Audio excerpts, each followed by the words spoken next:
नमस्कार, मैं कविता उनियाल, आप देख रहे हैं मीडिया टुडे टीवी। दिल्ली दंगों के बाद अमित शाह की नींद हराम करने वाले वकील महमूद प्राचा के समर्थन में देश के 1200 वकील उतर आए हैं।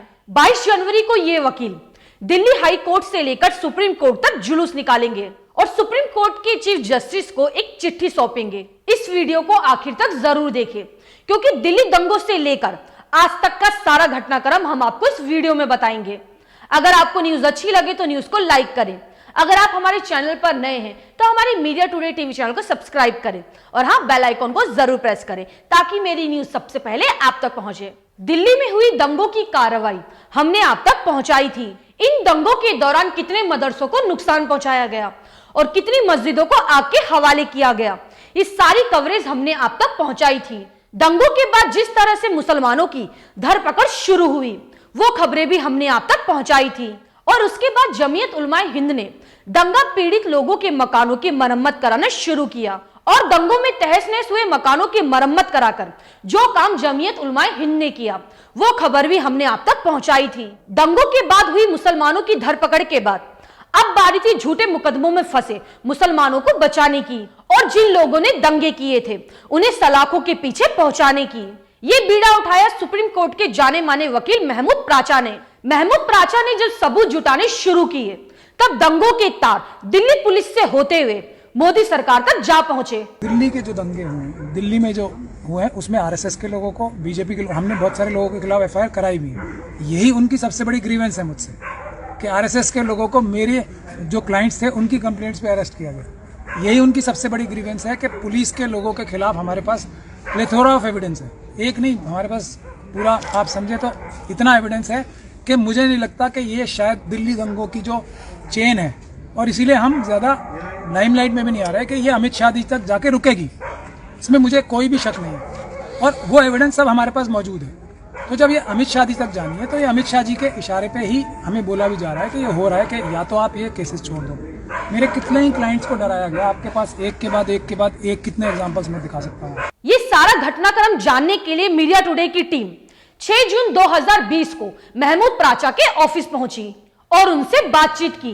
इस बातचीत के दौरान महमूद प्राचा ने बहुत सारे खुलासे किए। पहले उनसे हुई बातचीत का छोटा सा अंश आप सुनिए, उसके बाद सारा घटनाक्रम हम आपको विस्तार से बताएंगे। दिल्ली पुलिस ने इसमें खुल के जैसा रोल अदा किया कि खुद ही दंगे कर रही थी, वो खुद ही गोली चला रही थी, खुद ही आग लगा रही थी और खुद ही उकसा रही थी जो लोग भीड़ को उकसा रही थी, किस्म से गाइड करके आग लगवा रही थी, मर्डर्स करा रही थी, खुद भी गोली चला रही थी। वन साइडेड इन्वेस्टिगेशन इस तरह की जा रही है कि जितने भी कंप्लेंट मुस्लिम्स ने की है, जी मुस्लिम कम्युनिटी वालों, उसको अगर कोई बाय नेम कंप्लेंट करना चाह रहा है तो पुलिस वालों ने भगा दिया।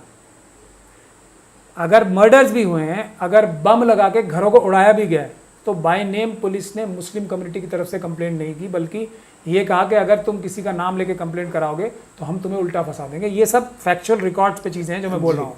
जी, ऐसी बहुत सारी कंप्लेंट्स हैं जिसमें बीजेपी के अफसर जो ऑफिस बेयरर्स हैं, आरएसएस के ऑफिस बेयरर्स हैं, पुलिस के ऑफिसर्स हैं, उनके नामजद कंप्लेंटें की गई हैं। उस पर पुलिस ने आज तक एफआईआर दर्ज नहीं की गई। उसमें ये तक बताया गया है कि किस तरीके से उन्होंने बमों से हमले किए, किस तरीके से उन्होंने ट्रकों में बम भर भर के लाए और किस तरीके से आग लगाई और किस तरीके से ऑर्गेनाइज तरीके से सारे जो हमले किए हैं वो कराए। यहाँ तक हुआ है कि एक 85 साल की महिला को भी जिंदा जला दिया गया लूटपाट करते हुए लोगों। इतनी और मस्जिदें और दरगाहें तो कितनी जलाई गई हैं वो सब लोगों ने देखा ही।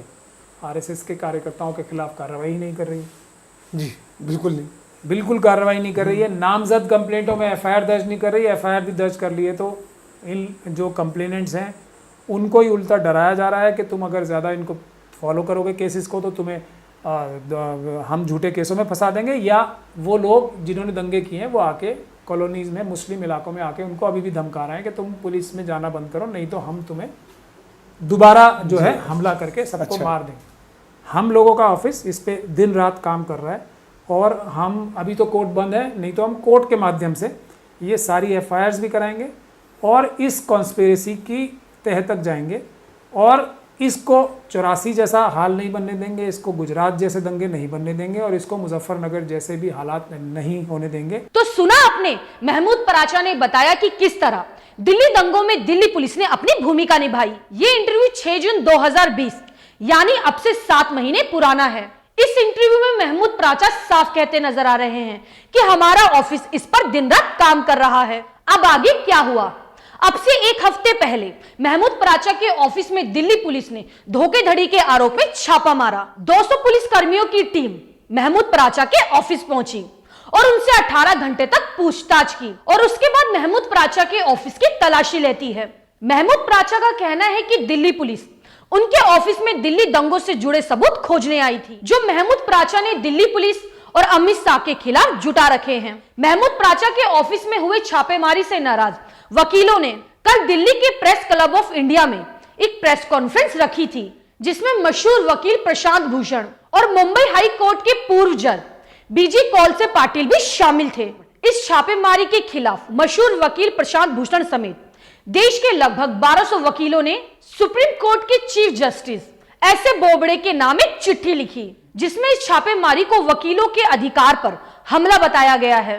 इसी के साथ इस छापे से जुड़े पुलिस अफसरों के खिलाफ भी सख्त कार्रवाई करने की मांग की गई है और अब इन वकीलों ने तय किया है कि वो 22 जनवरी को दिल्ली हाई कोर्ट से एक जुलूस निकालकर सुप्रीम कोर्ट तक जाएंगे और मुख्य न्यायाधीश एस ए बोबड़े से मिलकर उन्हें ये चिट्ठी सौंपेंगे। अब मिलेंगे अगली खबर के साथ। आपको ये न्यूज कैसी लगे मुझे कमेंट करके जरूर बताएं। शुक्रिया।